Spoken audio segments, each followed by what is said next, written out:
রাজ্য আবারও রাজপথে সামিল হয়েছে অভয়ার বিচারের জন্য। এই মুহূর্তে আমি নেতাজি নগরে রয়েছি। নেতাজি নগরে একদিকে যেরকম রাত দখল চলছে, অন্যদিকে ইতিমধ্যে আমাদের সঙ্গে রয়েছেন আইনজীবী সুদীপ্ত দাশগুপ্ত এবং সৈকত গিরি। আমি প্রথমে আপনার কাছে যাব।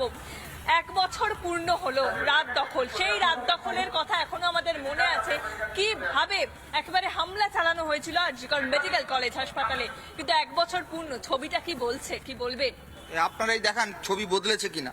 নেতাজি নগরে যখন মানুষ স্বতঃস্ফূর্তভাবে 1 বছর 365 দিন বিচারহীন তার জন্য প্রতিবাদে রাস্তায় নেমেছে, জড়ো হয়েছে, তখন শাসক দল মাইক লাগিয়েছে তারা নাকি গান বাজনা করবে, স্বাধীনতা দিবস উদযাপন করবে।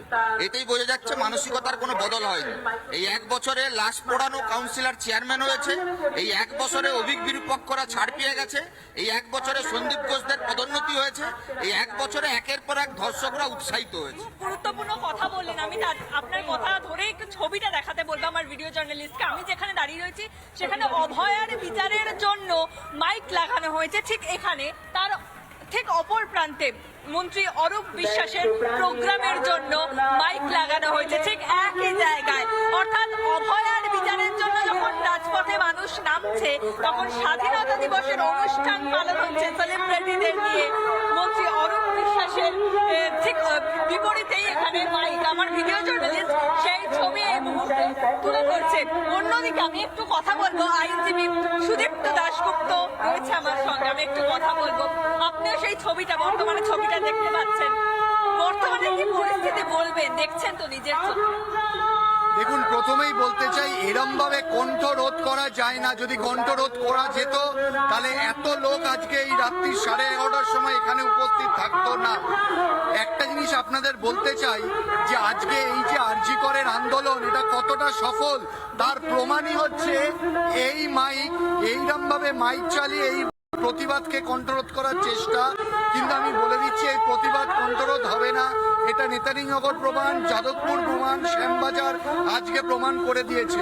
শুধু একটা কথা বলতে চাই যে 1 বছরে একটা জিনিসই দেখার, যে কিভাবে কলকাতা পুলিশ ভর্ৎসিত হয়েছে, কিভাবে কোর্টে কলকাতা পুলিশ ভর্ৎসিত হয়েছে যে এই তদন্তর কোনো ফলস্বরূপ না দেওয়ার জন্য।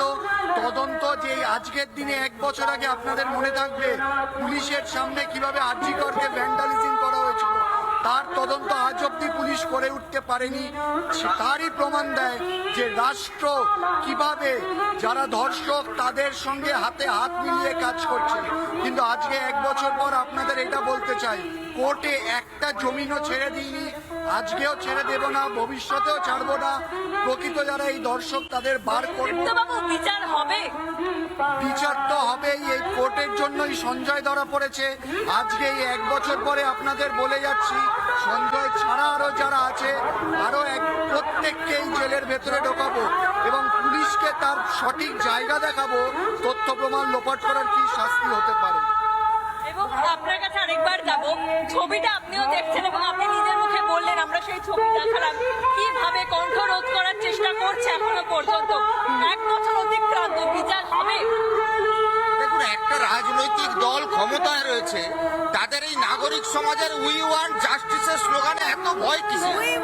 1 বছর পেরিয়ে গেছে তারপরেও উই ওয়ান্ট জাস্টিস এই স্লোগান ওঠাতেই হচ্ছে। তার কারণ হচ্ছে এখনো অভয়ার বাবা মা পথে নামছেন বিচারের দাবিতে। এখনো অভয়ার বাবা মার আফসোস, মেয়েটা আমাদের বিচার পেল না।